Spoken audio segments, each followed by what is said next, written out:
School channel. To be industrious means આપણે જે two બી ના વર્બ ફોર્મ જોતા હતા એ ટુ બી ના વર્બ ફોર્મમાં આપણે બી ના એમ ઇઝ આર પ્રેઝન્ટ ટેન્સના અને વોઝ વેર પાસ્ટ ટેન્સના રૂપો જોયા. એમાં બીના જે ટુ બીના રૂપોનો જે મિનિંગ થતો હતો એ મિનિંગમાં એક અર્થ એવો પણ હતો કે એ વર્તમાન કાળની પરિસ્થિતિ સમજાવે છે. બરાબર. તો આજની વર્તમાન કાળની પરિસ્થિતિ શું કહે છે? ટુ બી ઇન્ડસ્ટ્રીયસ. ઇન્ડસ્ટ્રીયસ એટલે ધંધો કરવા વાળા ના, ઇન્ડસ્ટ્રીયસ એટલે હાર્ડ વર્કિંગ.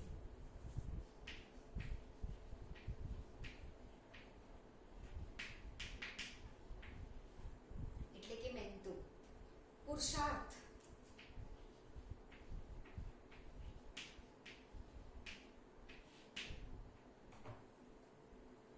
પુરુષાર્થ આપણે કરવાનો છે.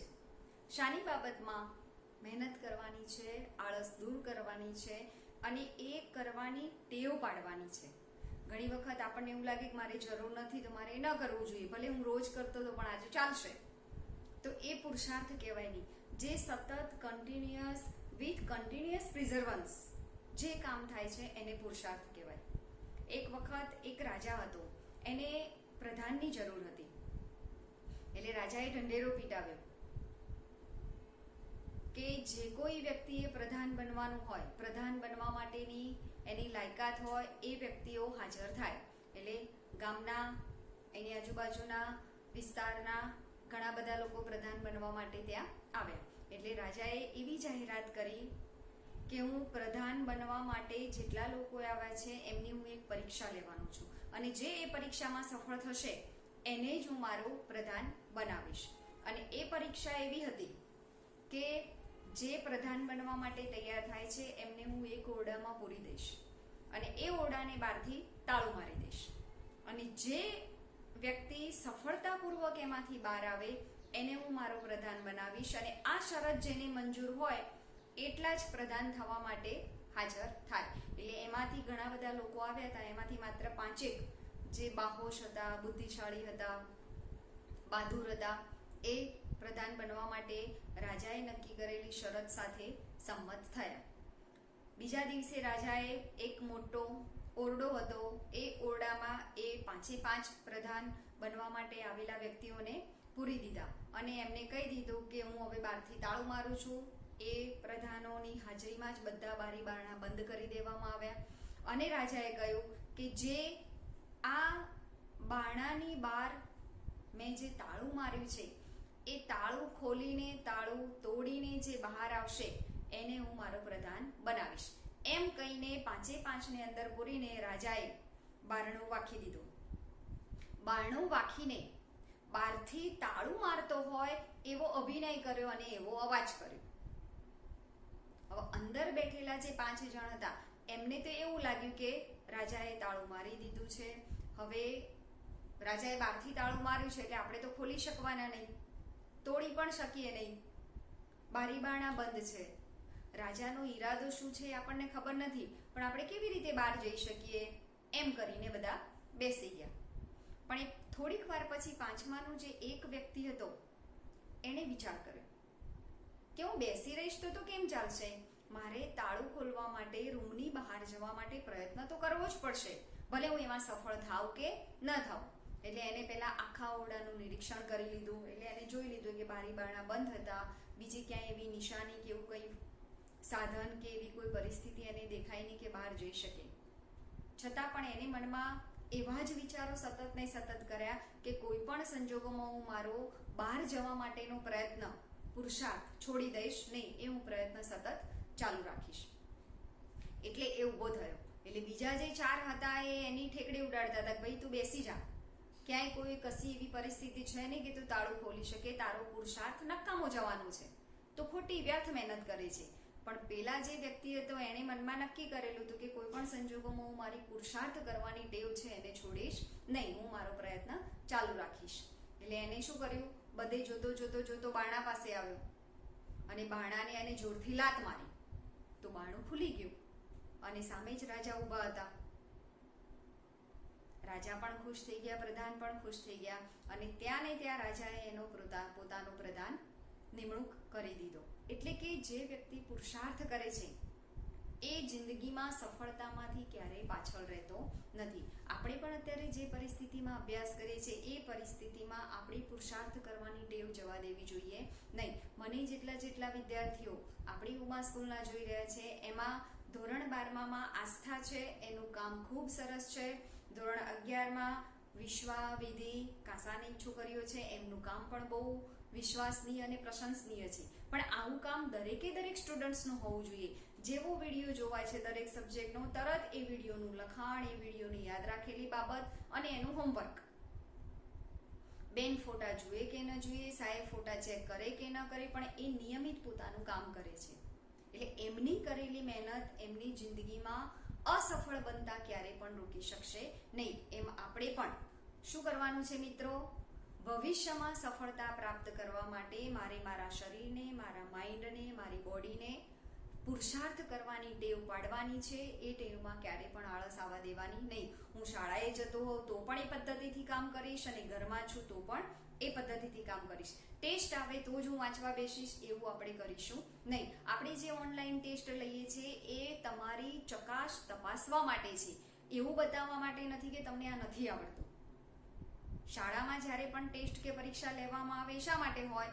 કે આટલું હું ભણ્યો અને એમાંથી આટલી બાબતો મને આવડતી નથી, એટલા માટે તમારો ટેસ્ટ લેવામાં આવે છે. એટલે ટેસ્ટમાં કદાચ ઓછા માર્ક્સ આવે તો આપણે નિરાશ થવાની જરૂર નથી, પણ મને એટલો અહેસાસ થવો જોઈએ કે લેસન 3 છે તો લેસન 3માં હજુ આટલી બાબતો મેં ક્લિયર કરી નથી. અને જો ટેસ્ટ આપવા માટે તમે મિત્રોની મદદ લો છો, ગૂગલની મદદ લો છો, તમે ઘરે બેઠા એ કરી શકો, એ સ્વાભાવિક અને સમજી શકાય એવી વાત છે.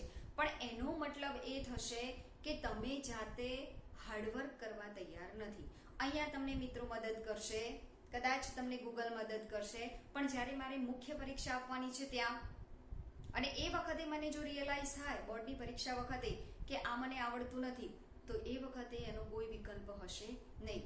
એટલે ખાસ યાદ કરીને જ્યારે પણ કસોટી કે જ્યારે પણ ટેસ્ટ લેવાનું આવે ત્યારે આપણે એ બાબતને ધ્યાન રાખીશું કે મને જેટલું આવડે છે એટલું મારે આપવું છે. કદાચ મારે માર્ક્સ ઓછા આવશે, પણ બીજી વખત હું એ મારા માર્ક્સ કવર કરીશ. એટલે હવે ધીમે ધીમે દરેક સબ્જેક્ટના તમારા ઓનલાઈન ટેસ્ટ આવશે, એનો સમય અને ટાઈમ ટેબલ પણ તમને આપવામાં આવશે.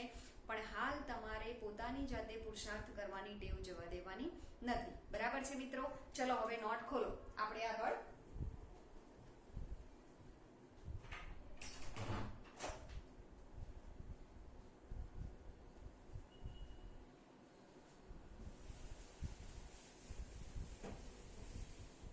આપણે બે ટેન્સ મિત્રો જોયા છે, simple present tense, simple past tense, અને હવે આપણે આજે જોવા રહી રહ્યા છીએ સિમ્પલ ફ્યુચર ટેન્સ. પ્રેઝન્ટ એટલે રોજિંદી ક્રિયા માટે, હાલ ચાલતી રહેલી ક્રિયા દર્શાવવા માટે વપરાય છે, બરાબર. પાસ્ટ એટલે વીતી ગયેલી ભૂતકાળની બાબતો છે એના માટે વપરાય છે. અને ફ્યુચર એટલે નજીકના ભવિષ્યમાં જે ક્રિયાઓ બનવાની છે એને દર્શાવવા માટે સિમ્પલ ફ્યુચર ટેન્સ વપરાય છે. આપણને ખબર છે કે સિમ્પલ પ્રેઝન્ટ ટેન્સમાં જે કોઈ પણ ક્રિયાપદ હોય એના બે રૂપો વપરાતા હતા, ગો અથવા ગોઝ, પ્લે અથવા પ્લેસ. જો ત્રીજો પુરુષ એકવચન હોય તો એસ વાળું ક્રિયાપદ આવે, અને એ સિવાયના બધા જ કર્તા સાથે મુખ્ય ક્રિયાપદ આવે. ભૂતકાળ છે તો કર્તા સાથે સીધું ક્રિયાપદનું કયું રૂપ આવશે? V2, એટલે કે ભૂતકાળનું રૂપ. બરાબર. એના એક્ટિવ પેસિવની રચના પણ જોઈ. જ્યારે આપણે સિંગલ ટેન્સ શીખતા હોઈએ છીએ ત્યારે તો આપણને યાદ હોય છે, પણ જ્યારે 2 થી 3 ટેન્સ વધારે ભેગા થાય તો એની એક સાથે પ્રેક્ટિસ થવી પણ જરૂરી છે. હવેથી આપણે એ કામ શરૂ કરીશું. આપણને પરીક્ષામાં ક્યાં પૂછાવાનું છે?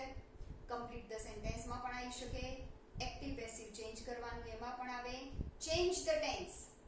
એક ટેન્સમાં પેરેગ્રાફ આપેલો હોય એને આપણે બીજા ટેન્સમાં ચેન્જ કરવાનું હોય, એની પ્રેક્ટિસ કરવા માટે પણ મેં તમને એક્સરસાઇઝ આપેલી છે. અને એ એક્સરસાઇઝમાં જેને તકલીફ પડી હતી એણે મને ફોન કરીને પૂછી લીધું કે બેન આમાં આટલી કેવી રીતે આવશે, તો આપણે એને ફોનમાં એ બાબત ખૂબ સરસ રીતે સમજાવી હતી. પણ એવો પ્રયત્ન, એવો પુરુષાર્થ કેટલાક વિદ્યાર્થીઓનો હતો. આ બધાનો થવો જોઈએ. જો હું યુપીએસસીની તૈયારી કરું છું તો પણ આ ઇંગ્લિશ આવવાનું છે, મારે ક્લાર્કની પરીક્ષા આપવાની છે તો પણ આ ઇંગ્લિશ આવવાનું છે, હું બીએસસી કરવા જવાનું છું તો પણ કમ્પલસરી ગ્રામરમાં આ વાત આવવાની છે, અને હું આઈએલટીએસ કરવાનો છું તો પણ મારે સ્પોકન માટે તો આ વાત જોઈશે જ. બરાબર છે. એટલે કોઈ પણ દ્રષ્ટિથી આપણે જોવા જઈએ તો ખૂબ મહત્વની બાબત છે. એટલે આ બેઝિક બાબત જો મને આવડી જાય, એમાં પણ મુખ્ય ત્રણ કાળ આપણે વપરાય છે. એમાં ખાસ કરીને સિમ્પલ પ્રેઝન્ટ ટેન્સ વધારે પ્રમાણમાં વપરાય છે, એ જ રીતે ભૂતકાળ પણ વપરાય છે, અને ભવિષ્યની ક્રિયા કરવા માટે સિમ્પલ ફ્યુચર ટેન્સ વપરાય છે. એ આજે આપણે જોઈએ છે. હવે સિમ્પલ ફ્યુચર ટેન્સની વાક્ય રચનામાં કયું આવશે? જો હકાર વાક્ય હોય તો શું આવે છે? આઈ will visit your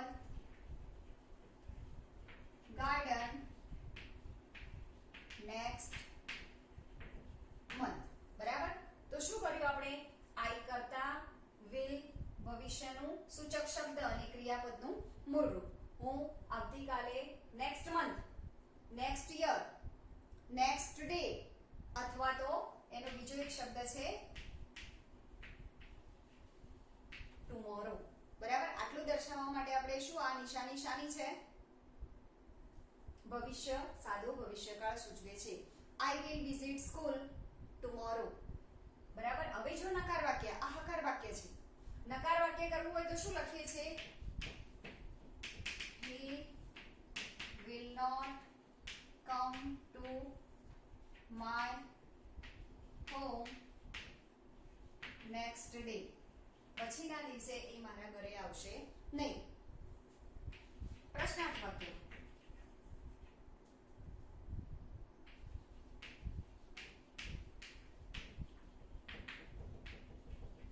બરાબર? વિડિયો મેં એક પાણીપુરી. શું તમે પાણીપુરી બનાવવાના છો? મિત્રો ઘરે બેઠા બેઠા આ પરિસ્થિતિમાં ઘણી બધી આઈટમો બનાવવાનું શીખી લીધું હશે. બરાબર છે? આવી રીતે પ્રશ્ન વાક્ય હોય તો પ્રશ્ન સૂચક will ક્રિયાપદ છે એને આગળ લાવીશું, પછી કર્તા, પછી V1 ક્રિયાપદનું મૂળ રૂપ.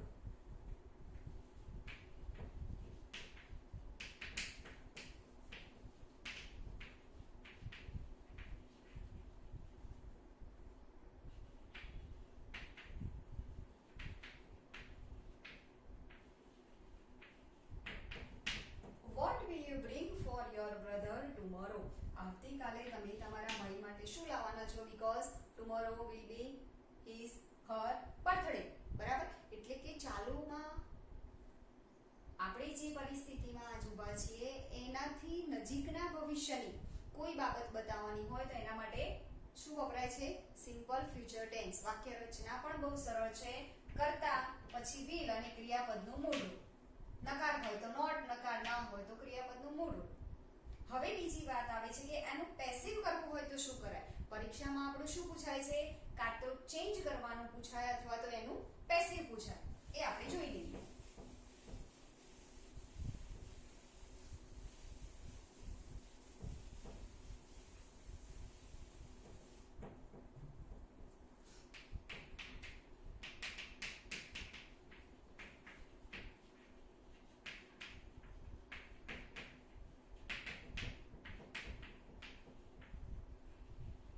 I will teach you Sanskrit tomorrow. હવે એક્ટિવ નું પેસિવ કરવા આપણે શું કરીએ છીએ? તો એ જ સહેલી વાત જે કર્તા છે, અને પહેલા તો વાક્યમાં કર્તા અને કર્મ શોધી કાઢો. તો આ આપણું કર્તા છે અને આ આપણું કર્મ છે. બરાબર? તો કર્મને શું બનાવવાનું છે? કર્તા. સંસ્કૃત ભવિષ્યની સૂચક નિશાની will તો હશે. હવે યાદ કરો કે જ્યારે એક્ટિવ માંથી પેસિવ કરીએ ત્યારે પેસિવ માટે ઓક્સિજન રૂપ બાબત કઈ છે? યાદ કરો, આપણે ગયા વિડિયોમાં પણ વાત કરી હતી. તો એ કઈ વાત આવશે? ટુ બી ના રૂપો am, is, are, was, were. બરાબર? આમાંથી એક રૂપ તો હોવું જોઈએ જ. હવે કયું રૂપ મૂકશો?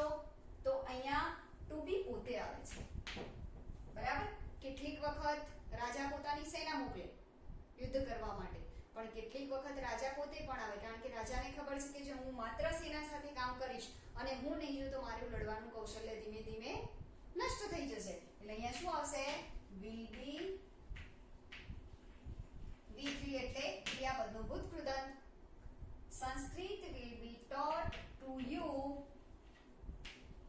By me tomorrow. ખ્યાલ આવી ગયો મિત્રો? ચલો બીજું ઉદાહરણ લઈએ. They will write their answers. તો કરતા કોને બનાવીશું? આન્સર્સ. બરાબર? their answers will no will પછી શું આવશે? be પોતે. તો અહીંયા શું લખવાનું? be. આનું ભૂતકૃદન શું થશે? written by them. બરાબર છે મિત્રો? એટલે કે simple future tense, simple present tense કે સિમ્પલ પાસ્ટ ટેન્સ હોય જ્યારે એક્ટિવ માંથી પેસિવ માં ફેરવીએ ત્યારે ટુ બી ના રૂપો કમ્પલસરી છે એ હોવું જોઈએ.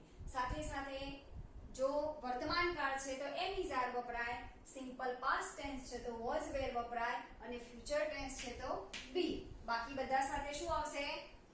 બી પ્લસ V3. અહીંયા પણ શું આવશે? V3. બી પ્લસ V3 એનું ભૂતકૃદંતનું રૂપ. બરાબર છે મિત્રો? ચલો હવે સાદો ભવિષ્યકાળ સિમ્પલ ફ્યુચર ટેન્સ ક્યાં ક્યાં વપરાય છે? બોલો મિત્રો, ક્યાં ક્યાં વપરાય છે? આપણે એક તો જોઈ લીધું કે નજીકના ભવિષ્યની ક્રિયા બતાવવાની હોય તો એક વપરાય છે. બીજું મેં લખ્યું છે ઇન ફ્યુચર. બરાબર? જ્યારે વાક્યમાં ઇન ફ્યુચર આપેલું હોય તો પણ શું સમજી લેવાનું કે ભવિષ્યની રચના છે. આપણે એક વાક્ય જોઈએ. India will be super power in future. બરાબર? ભવિષ્યમાં ઇન્ડિયા શું બનશે? Super power in future. ચલો પછી બીજો ઉપયોગ છે. આવી રીતે આપણે ઘણી બધી બાબતો બનાવી શકીએ. બરાબર? દેશને લગતી હોય, આપણા ગામને લગતી હોય, આપણા સિટીને લગતી હોય અથવા તો આપણા પોતાના માટેની. પણ ઇન ફ્યુચર શબ્દ સાથે શું વાપરીએ છીએ આપણે? Simple future tense. બીજો એક શબ્દ છે ઇનકમિંગ અને વત્તા શું આવશે? સન્ડે અથવા તો સમય. ઇનકમિંગ સાથે, ઇનકમિંગ વર્ડ્સ સાથે જ્યારે સમય આપેલો હોય ત્યારે આપણે શું વાપરીએ છીએ? Simple future tense.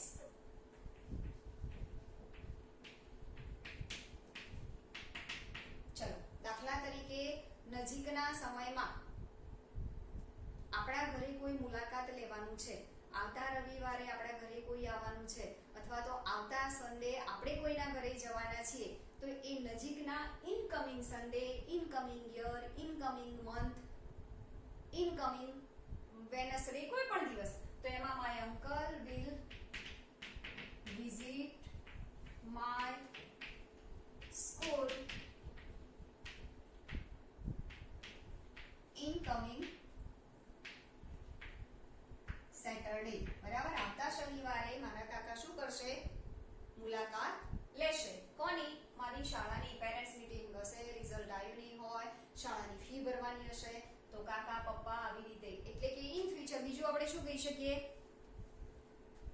Incoming Thursday, incoming 1st October, incoming 2nd October there will be birthday of Gandhiji. બરાબર છે ને? આવી ઇનકમિંગ આપણે યાદ શું રાખવાનું છે? ઇનકમિંગ સન્ડે હોય એટલે કે ઇનકમિંગ વત્તા સમય. આપણે ખાસ યાદ રાખવાનું. ઇનકમિંગ વત્તા સમય હોય તો એ પણ શું બતાવે છે? નજીકના ભવિષ્યની ક્રિયા બતાવે છે. આ હું એટલા માટે કહું છું કે જ્યારે આપણે પેરેગ્રાફ ચેન્જ કરતા હોઈએ અને એમાં જો ઇનકમિંગ શબ્દ આપેલો હોય તો એ કમ્પલસરી આપણે બદલવો પડશે. આપણે દાખલા તરીકે ક્રિયાપદ અને ટુ બી ના રૂપો બદલી દીધા ભૂતકાળનું કરવા માટે અથવા ભવિષ્યકાળનું કરવા માટે. પણ યસ્ટરડે આપેલું હોય તો યસ્ટરડે ની જગ્યાએ જો ભવિષ્યમાં ફેરવવાનું હોય તો મને આવો કોઈ વર્ડ્સ મૂકતા આવડવો જોઈએ. આમાંથી આપણે જે શબ્દ જે ક્રિયાને અનુકૂળ હોય એ શબ્દ આપણે મૂકી શકીએ. બરાબર છે મિત્રો? ચલો હવે ત્રીજું છે આફ્ટર વત્તા સમય. આફ્ટર વત્તા સમય. હવે એમાં શું કરશો? આપણે આફ્ટર ભૂતકાળમાં પણ વાપર્યું હતું તો અહીંયા આફ્ટર ની સાથે બીજો શબ્દ શું આપેલો હશે? જોડે સમય બતાવેલો હશે. દાખલા તરીકે there will be recess after 15 minutes. બરાબર, 15 minutes. અથવા તો બીજું શું લખી શકાય? after this period. બરાબર, તમે એવું કહી શકો કે there will be my કયો સમય થઈ ગયો? દાખલા તરીકે તમે એવું કહેશો કે હમણાં કલાક પછી મારો રમવાનો સમય થઈ જશે અથવા તો કલાક પછી મારો રમવાનો સમય છે, તો there will be time for my gaming after an hours. એટલે કે after પછી શું આપેલું હોય? ચોક્કસ સમય કોઈ દર્શાવેલો હોય તો પણ આપણે ફ્યુચર ટેન્સમાં સાદા વર્તમાન કાળમાં દર્શાવી શકીએ. બીજું છે ભવિષ્યની સાલ.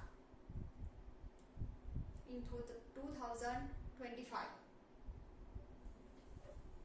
my sister will be a doctor in 2025. બરાબર, 2025 ની સાલમાં મારી બેન ડોક્ટર થઈ જશે. I will be an engineer in 2026.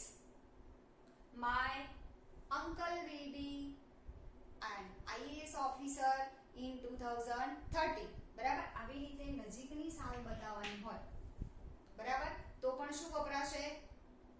સાદો ભવિષ્યકાળ. હવે એક છેલ્લી વાત રહી ગઈ.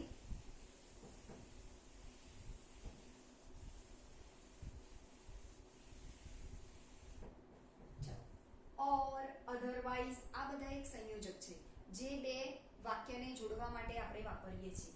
એની સાથે જો આગળનું વાક્ય આજ્ઞાર્થ હોય, આપણે બરાબર યાદ રાખશું, ઓર અને અધરવાઇઝ સંયોજક છે જે બે વાક્યને જોડે છે.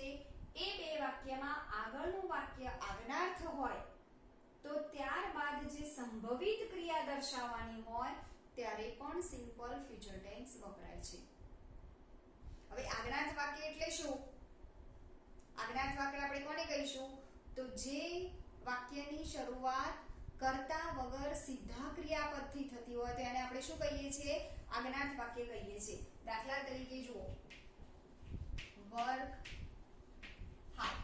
બરાબર, આપણું એક વાક્ય થઈ ગયું, તમે સખત મહેનત કરો. નહીં તો શું થશે? અથવા તો or you will be fail in exam. નહીં તો તમે શું થશો? પરીક્ષામાં ફેલ થશો. તમે સખત મહેનત કરો, નહીં તો તમે પરીક્ષામાં શું થઈ જશો? સફળ થશો નહીં. આ રીતે don't eat too much. otherwise વધારે ખાશો નહીં. otherwise શું થશે? you will ill. તમે શું પડશો? તમે બીમાર થઈ જશો. એટલે કે ઓર અને otherwise સાથે આ આજ્ઞાર્થ વાક્ય છે, આ આજ્ઞાર્થ હકાર વાક્ય છે, આ આજ્ઞાર્થ નકાર વાક્ય છે. બરાબર, જો વર્ક એ સીધું ક્રિયાપદ છે. આજ્ઞાર્થ આ એટલા માટે આપણે બરાબર યાદ રાખવાનું છે કે જ્યારે આપણે ડાયરેક્ટમાંથી ઇનડાયરેક્ટમાં ફેરવવાનું થશે ત્યારે પણ આજ્ઞાર્થ વાક્ય આપેલું હશે તો પણ એને સાદા વિધાન વાક્યમાં ફેરવવાનું છે. એ સાદા વિધાન વાક્યમાં ક્યારે ફેરવી શકીએ? આપણને આજ્ઞાર્થ વાક્યની શરૂઆતમાં સીધું ક્રિયાપદ આપેલું હોય, એ ક્રિયાપદથી શરૂ થતું હોય, પછી આપેલા સંદર્ભના વાક્યને આધારે એમાં આપણે ફેરફાર કરવાનો હોય છે. પણ મને આજ્ઞાર્થ વાક્ય આઈડેન્ટિફાઈ કરતા આવડવું જોઈએ. બરાબર છે મિત્રો? દાખલા તરીકે કોઈને કહેવામાં આવે કે ઝડપથી દોડો, run fast, or you will miss the bus. નહીં તો તું બસ ચૂકી જઈશ. બરાબર છે? લાસ્ટ ઇફ અને અનલેસ માં તો આપણને ખબર જ છે, એ આપણે ફરીથી રિપીટ કરીશું નહીં, છતાં આપણે એક વાક્ય સમજી લઈએ કે ઇફ અને અનલેસ માં ભવિષ્યકાળ કેવી રીતે વપરાય છે?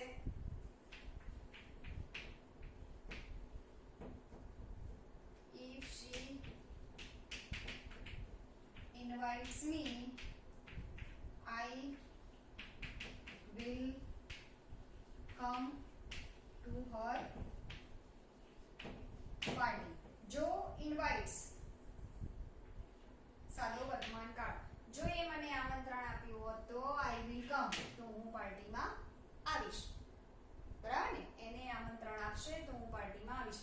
આ જ રીતે આ વાક્ય અહીંયા પણ હોઈ શકે, એટલે કે સાદા ભવિષ્યકાળ અને સાદો વર્તમાન કાળ ઇફ અને અનલેસ વાળા વાક્યમાં પેરેલલ ચાલે. આગળ પણ હોઈ શકે અને પાછળ. પણ એક જગ્યાએ જ્યારે સાદો વર્તમાન કાળ આપેલો હોય ત્યારે સામેના વાક્યમાં આપણે કયો કાળ લખીએ છીએ? સાદો ભવિષ્યકાળ. બરાબર છે મિત્રો?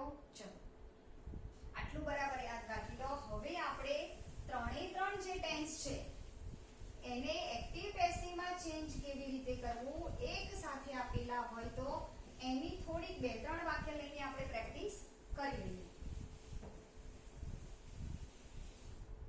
જરા આપણે બોર્ડને સરખું કરી લઈએ. Okay,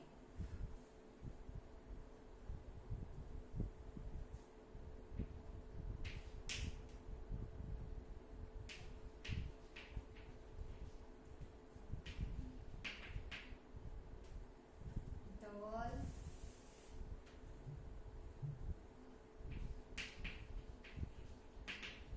studies maths. બરાબર? ધવલ શાનો અભ્યાસ કરે છે? મેથ્સનો. બીજું એક વાક્ય આપણે લખીએ, આઈ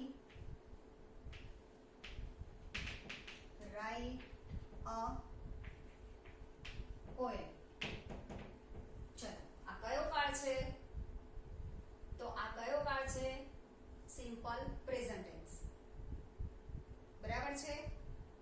સિમ્પલ પ્રેઝન્ટ ટેન્સ. એને આપણે શામાં ફેરવવો છે? સિમ્પલ પાસ્ટમાં. તો મારે કર્તા બદલવાની કોઈ જરૂર નથી. મારે શું બદલવાનું છે? સ્ટડી, માત્ર ક્રિયાપદ. તો સિમ્પલ પ્રેઝન્ટ નું શું થઈ ગયું? Simple past. એ જ રીતે અહીંયા પણ શું થઈ ગયું? આઈ રાઇટ નું શું થઈ જશે? રોટ અ પોએમ. આપણે ફેરફાર શું કરે? માત્ર એક ક્રિયાપદ બદલ્યું. હવે જો મારે ભવિષ્ય કરવું છે તો પણ શું થશે? કર્તા તો એના જ રહેશે, will study maths. બરાબર? અહીંયા શું આવશે? I will write a poem. Change the tense કરવાનું હોય તો શું બદલાય છે? માત્ર ક્રિયાપદ. બરાબર? હવે આ ત્રણે ત્રણ નું આપણે પેસિવ કરીએ. દાખલા તરીકે ફર્સ્ટ વન, તો કર્તા કોને બનાવીશું? Maths. Maths is studied by Dhaval. બરાબર? હવે ભૂતકાળ તો શું થશે? Maths was studied by Dhaval. ભવિષ્યકાળમાં શું થશે? મેથ્સ will be પોતે.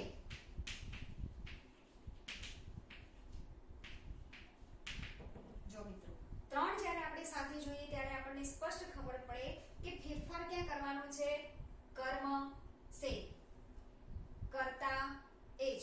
પણ કાળ બદલાય ત્યારે ફેરફાર શામાં થાય? માત્ર ક્રિયાપદમાં. V3 બધામાં સરખું, ભૂતકૃદંત પણ સરખું. અહીંયા present tense, past tense, future tense. ચલો અહીંયા પણ આપણે કરીએ તો અહીંયા શું થશે? A poem is written by me. બરાબર? એ જ રીતે a poem was written by me. એ જ રીતે a poem will be written by me. કેટલું સારું છે મિત્રો. યાદ શું રાખવાનું છે? કયા કાળમાં કયું ક્રિયાપદ વપરાય એટલું હું જો યાદ રાખું તો આસાનીથી એને ચેન્જ ધ ટેન્સ પણ કરી શકાય અને ચેન્જ ધ આપણે શું કરી શકીએ?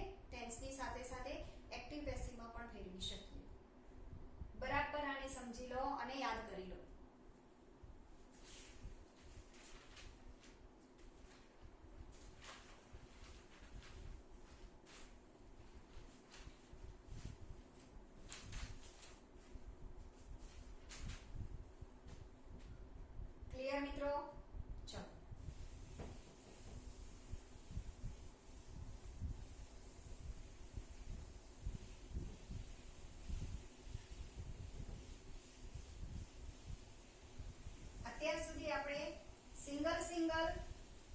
જોયા. હવે આપણે ટેન્સ સાથે જોઈશું. 3 સાદા કાળ આપણા પૂરા થઈ ગયા, બરાબર, જેમાં ક્રિયાપદના રૂપો am, is, are, was, were. જો સાદો વર્તમાન કાળ હોય તો ગો અને goes, play, plays, eat, eats. ભૂતકાળ હોય તો એનું ભૂતકાળનું રૂપ, અને ભવિષ્યકાળ હોય તો ક્રિયાપદનું મૂળ રૂપ અને સાથે વિલ. આ આપણે યાદ રાખ્યું. હવે આપણે જે કાળ શીખવા જઈ રહ્યા છીએ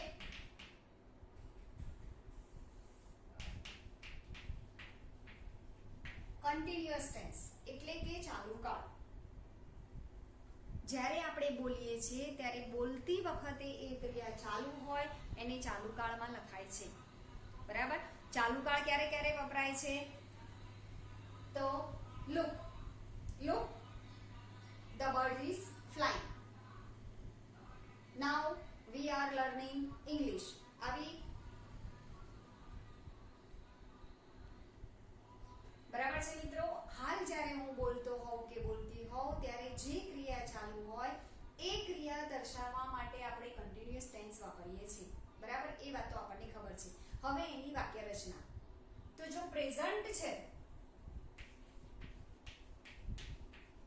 પ્રેઝન્ટ છે તો શું આવશે? સબ્જેક્ટ વત્તા ટુ બી, બરાબર.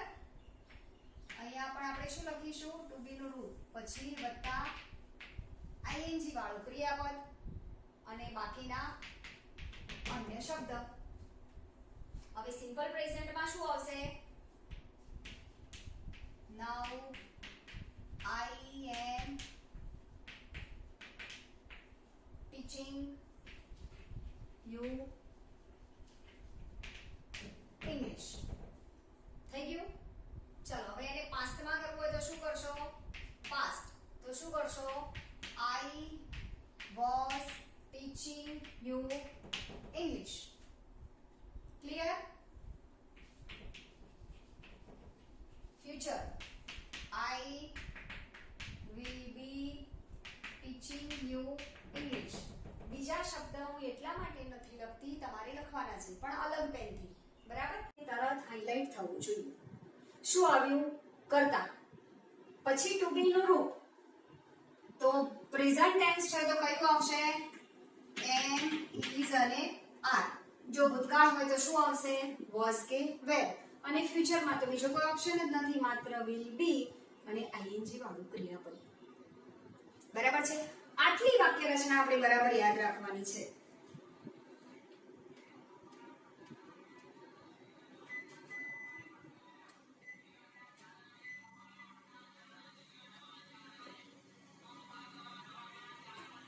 ચલો હવે શું કરવાનું છે? આ તો વાક્ય રચના આપણને આવડે છે. હવે એની એક વખત નકાર વાક્ય રચના પણ આપણે જોઈ લઈએ. દાખલા તરીકે આપણે નકાર વાક્ય લખીએ છીએ. We are not cutting the plants. બરાબર છે? We are not cutting the plants. હવે એ જ રીતે ભૂતકાળ કરવું છે તો શું લખીશું? They were not giving their ID card. બરાબર. ચલો ભવિષ્યકાળ. She will be not coming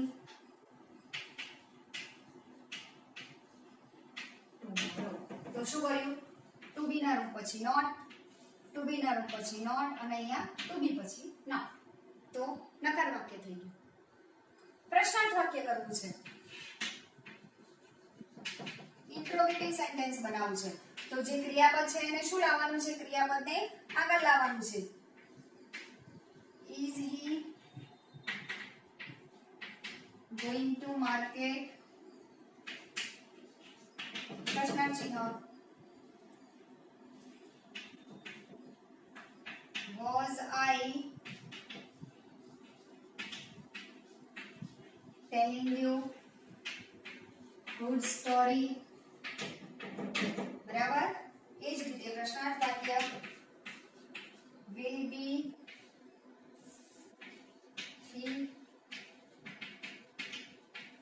writing his lessons, બરાબર. પ્રશ્નાર્થ વાક્ય, શું એને એનું લેસન ભવિષ્યમાં લખશે? અહીંયા શું થાય? Was I telling you good stories, મેં તમને સારી વાર્તાઓ કહી હતી. Is she going to market, શું તે માર્કેટ જઈ રહી છે? બરાબર. આ પ્રમાણે પ્રશ્નાર્થ વાક્ય કરવાનું હોય તો ક્રિયાપદને આપણે આગળ લાવીએ છીએ અને પાછળ પ્રશ્નાર્થ ચિહ્ન મૂકીએ છીએ. નકાર વાક્ય કરવાનું હોય તો ટુ બી પછી સીધું શું આવશે? ક્રિયાપદનું ભૂતકાળનું રૂપ. ચલો હવે મહત્વનું રહ્યું પેસિવ.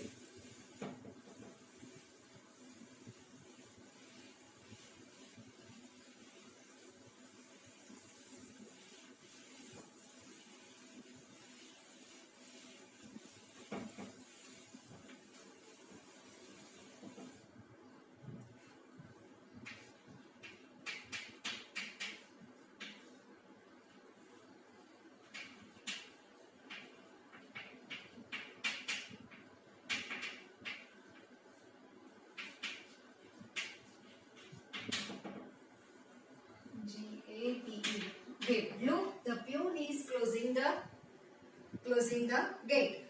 પટાવાળો શું કરે છે? દરવાજો વાંકી રહ્યો છે. હવે એને પેસિવ કરવાનું છે. તો વાક્ય રચનામાં એક્ટિવ માંથી પેસિવ માં કરવાનું હોય તો આ જ વાત મહત્વની છે. શું હોવું જોઈએ? ટુ બી નું રૂપ હોવું જોઈએ. હવે આપણને એમ થાય કે અહીંયા તો ટુ બી નું રૂપ આપેલું છે, પણ ટુ બી ની સાથે બીજું શું જોઈએ? V3. આપણે કાળ નથી બદલતા, માત્ર એક્ટિવ માંથી પેસિવ માં ફેરવીએ છીએ. ક્લિયર? ચલો તો પહેલા વાક્યમાંથી શું શોધવાનું છે? કર્મ. હવે મિત્રો આપણે એક વાત સમજી લઈએ કે કોઈ પણ એક્ટિવ માંથી પેસિવ માં કરતી વખતે વાક્યમાંથી કર્તા, ક્રિયાપદ અને કર્મ કેવી રીતે શોધીશું? તો જ્યારે વાક્યને હુ એટલે કે કોણથી આપણે પ્રશ્ન પૂછીએ અને મને જે જવાબ મળે એને શું કહેવાય? કર્તા સબ્જેક્ટ. બરાબર. કોણ દરવાજો વાંકી રહ્યું છે? તો શું આવશે સબ્જેક્ટમાં? પ્યુન. બરાબર. હવે વાક્યમાંથી મને કર્મ શોધતા આવડતું નથી. જો વાક્યમાંથી હું કર્મ ન શોધી શકું તો એક્ટિવમાંથી પેસિવ કેવી રીતે બનાવું? તો મારે વાક્યમાંથી શું શોધવું પડશે? ક્રિયાપદ પણ શોધવું પડશે અને કર્મ પણ શોધવું પડશે. તો ક્રિયાપદ જે શબ્દ દ્વારા એક્શન બતાવવામાં આવી હોય,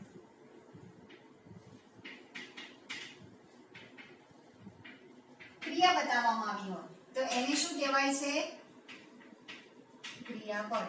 કઈ ક્રિયા થઈ છે? ક્રિયા કઈ થઈ છે મિત્રો? વાંકવાની. તો એ શું છે? આપણું ક્રિયાપદ. હવે ઓબ્જેક્ટ કેવી રીતે શોધવાનો? તો વાક્યને વોટ થી પ્રશ્ન પૂછો. શું પ્યુન શું વાંકે છે? બંધ તો કરે છે, પણ શું બંધ કરે છે? બરાબર. તો એની સામે આપણને જે મળશે શું હશે? કર્મ એટલે કે ઓબ્જેક્ટ. અને શું વાંકે છે? તો એ ગેટ વાંકે છે. ગેટ બંધ કરે છે, ઓફિસ બંધ કરે છે, તો ગેટ. બરાબર. એક્ટિવ માંથી પેસિવ માં કરવા માટે આ ત્રણ જે વાક્યના પાર્ટ્સ છે એ આપણને સારી રીતે આઈડેન્ટિફાઈ કરતા આવડવા જોઈએ. હવે આપણે આ શોધી કાઢ્યું. હવે શું કરવાનું છે? કર્મ છે એને કર્તા બનાવવાનું છે. The gate. બરાબર. ટુ બી નું રૂપ તો જોઈએ જ. તો ગેટ સાથે વર્તમાન કાળમાં ટુ બી નું કયું રૂપ આવશે? ઇઝ. કાળ બદલવાનું નથી તો કાળ કયું છે? ચાલુ. તો ચાલુ કાળમાં જે ટુ બી નું રૂપ છે એને શું લાગે છે? આઈએનજી. બી પોતે જ આઈએનજી લગાવી દીધું. રાજા જ રથમાં બેસીને યુદ્ધના શસ્ત્ર પહેરીને લડવા માટે તૈયાર થઈ ગયા. બરાબર. પણ ચાલુ કાળમાં જવાનું છે તો એમને ચાલુ કાળના શસ્ત્ર પહેર્યા.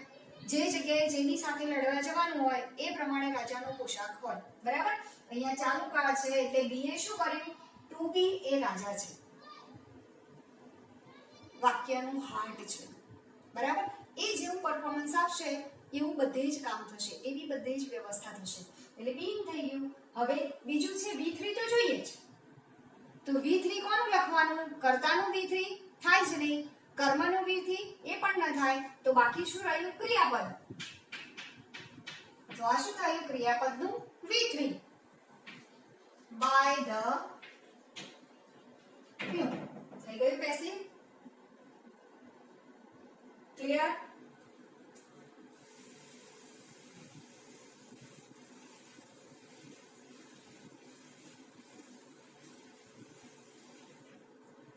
ચલો હવે પાસ્ટ.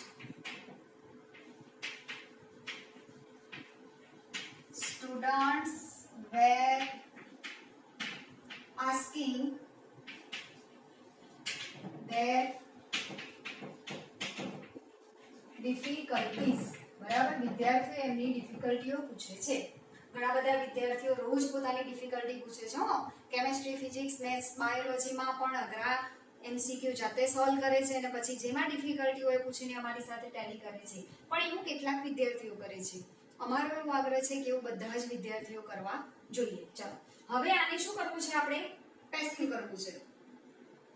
તો કર્મને શું બનાવવાનું? કર્તા. શું પૂછે છે? વોટથી પ્રશ્ન પૂછો તો ધેર ડિફિકલ્ટીઝ.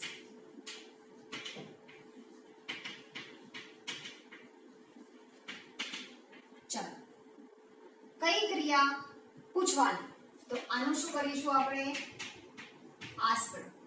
બરાબર. હવે ટુ બી નું રૂપ શું લખવાનું છે? તો અહીંયા ધેર ડિફિકલ્ટીઝ પ્લુરલ છે, બહુવચન છે. તો શું લખીશું? વેર. નિશાની આઈએનજી તો જોઈએ. being asked by students. બરાબર છે મિત્રો? ચાલો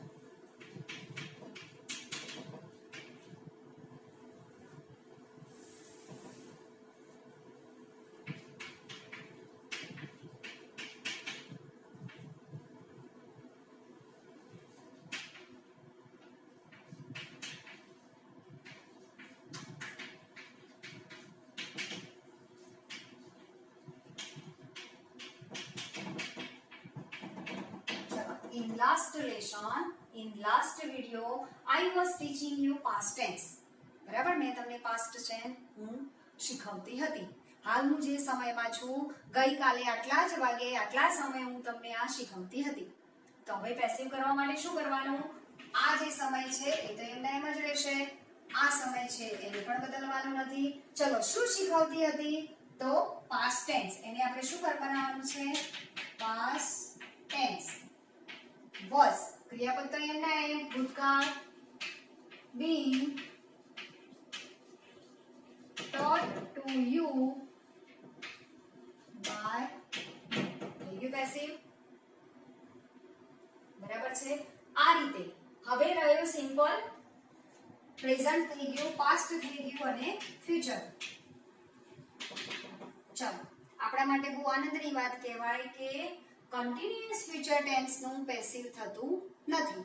બરાબર, એટલે એક આપણે ઓછું યાદ રાખવાનું છે. ફરીથી સિમ્પલ ફ્યુચર કેટલાક હોશિયાર વિદ્યાર્થીઓ તો એનું પણ પેસિવ કરી દે છે.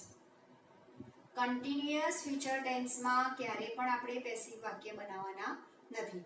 બરાબર છે મિત્રો? આટલું આપણે બરાબર સમજી લઈએ. હવે એક મહત્વની બાબત તમને કહેવાની છે તે આપણે જરા એકમ કસોટીની વાત સમજી લઈએ. તમે 26મી તારીખે બરાબર 26 સપ્ટેમ્બરે યુનિટ 3 બરાબર જેમાં કેમેસ્ટ્રી અને ફિઝિક્સ આ બે વિષયની પરીક્ષા આપવાના છો. એટલે 26 અને 27 તારીખે તમારી પરીક્ષા પૂરી થઈ જાય.